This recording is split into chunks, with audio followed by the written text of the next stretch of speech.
Okay guys, ni adalah CF Moto 750 SRS Series.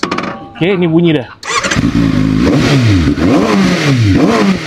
Ni guys, CF Moto 750 SRS Series daripada CF Moto, tawaran baru 4 silinder bang. 4 silinder.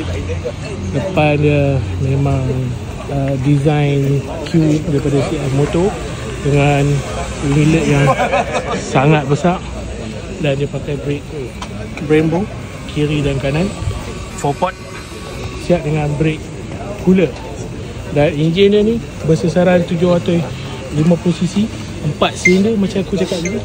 Paling menarik belakang dia single arm rim dengan tayar saiz 180 55 17, dan exhaust outlet dia 4 ketui.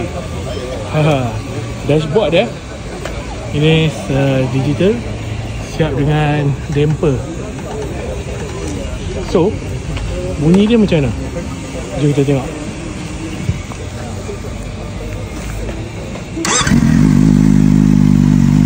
Kita try rem juga.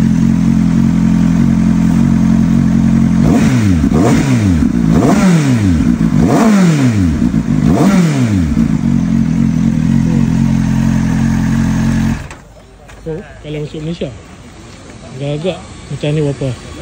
Cuba komen kat bawah.